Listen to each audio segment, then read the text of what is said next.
Good morning, students. So today we are going to study our chapter number 6 of literature, Gandhiji and the Professor. A lesson in simple living.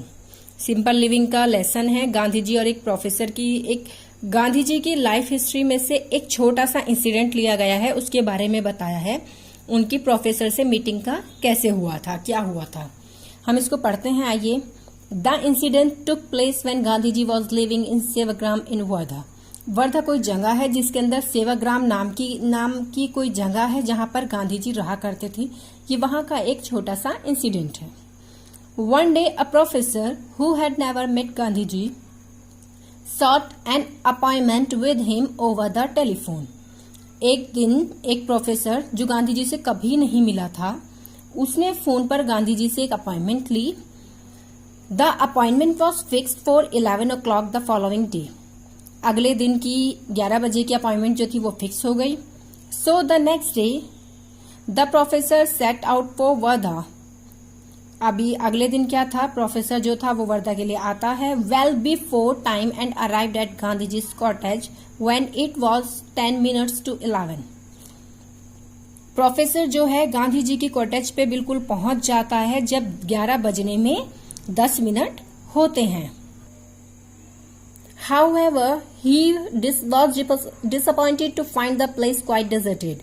हाँ, भले से वो वहां पे जब पहुंचता है तो वो थोड़ा सा डिसअपॉइंट हो जाता है, निराश हो जाता है, क्योंकि वो जो जगह थी वो एकदम शांत थी, वहां पर कोई भी दिखाई नहीं दे रहा था। There seem to be no one there, ऐसा लग रहा था वहां कोई है ही नहीं, except for a man who was sweeping the floor of Gandhi ji cottage. सिर्फ उसके अलावा वहां पर एक इंसान था जो गांधी जी की कॉटेज का जमीन साफ कर रहा था, झाड़ू लगा रहा था। The professor called the man and said, professor आदमी को बुलाता है और कहता है, I have an appointment with Mahatma Gandhi at 11 o'clock। बताता है कि मेरे पास एक अपॉइंटमेंट है जो महात्मा गांधी से 11 बजे की। एंड एडिड, और साथ ही में कहता है, गो and inform him that I have arrived. जाओ और उन्हें इन्फॉर्म कर दो कि मैं आ चुका हूं। The sweeper made no attempt to go. Sweeper जो है कोई कोशिश नहीं करता है जाने की। इंस्टीड, इसके बजाय, ही पॉइंटेड टू अ बेंच, वो पॉइंट इशारा करता है एक बेंच की तरफ। एंड टोल्ड हिम, और उसे बताता है प्रोफेसर को, to sit down and wait, बैठने के लिए और इंतजार करने के लिए। गांधी इज वेरी पंक्चुअल, और कहता है जो स्वीपर था, ही सेड, स्वीपर कहता है Gandhi is very punctual, Gandhi बहुत पंक्चुअल है। He will meet you at 11 o'clock, वो तुमसे 11 बजे मिलेगा। The professor was not at all pleased by the man's word and felt that he was being impertinent. Professor जो था, जो जिस आदमी से बात कर रहा था, उसकी बातों से काफी ज्यादा खुश नहीं होता है।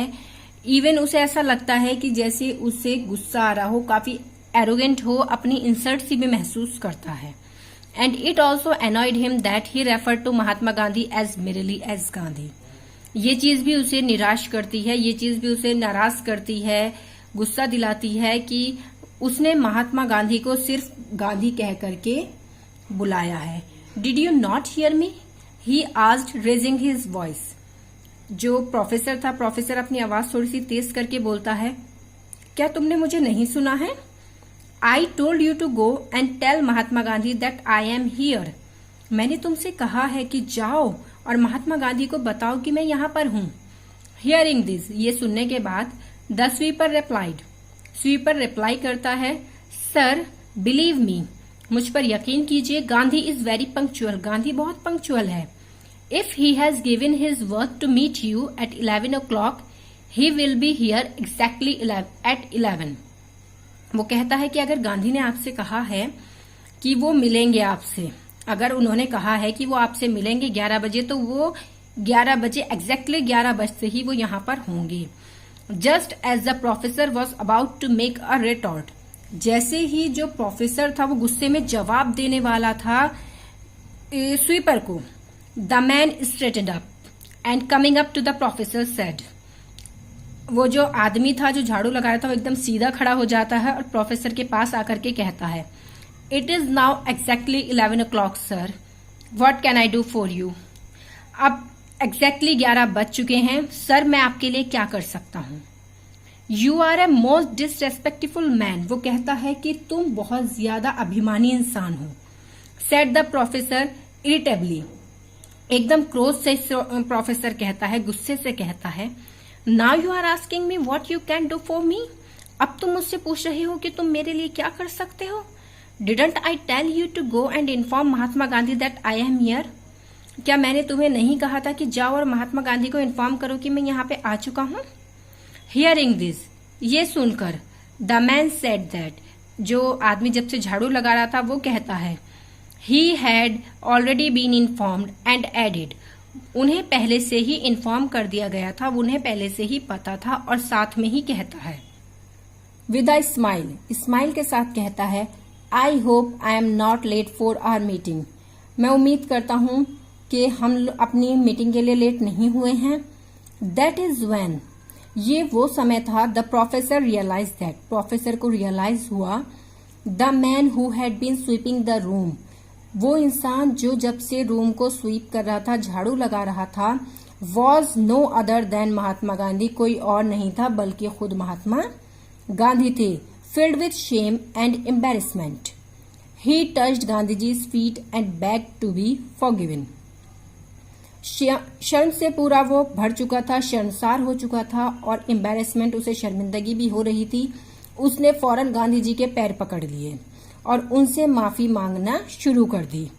This story shows not just Gandhiji's humility but also his belief in simple living. ये स्टोरी जो है, ये सिर्फ हमें गांधी जी की इंसानियत के बारे में नहीं बताती है, ये हमें ये भी बताती थी कि वो कैसे यकीन रखते थे सिंपल लिविंग में। ही believed in the dignity of labour, वो कैसे जो लेबर होते हैं, मजदूर होते हैं, उनके गौरव में यकीन रखते थे। एंड सेड दैट, और कहते थे, there was no shame in doing one's own work, अपना खुद का काम करने में कोई शर्म नहीं होनी चाहिए। He even clean his toilet himself, even वो अपनी टॉयलेट भी खुद ही साफ किया करते थे। He firmly believed that work is worship, वो पूरी दृढ़ता से यकीन रखते थे कि कर्म ही पूजा है। Students, hope you enjoyed this story. आपने गांधी जी का जो ये इवेंट था वो एंजॉय किया होगा। अभी आप लोग इसके वर्ड्स मीनिंग अपनी फेयर नोटबुक में करेंगे। Thank you students.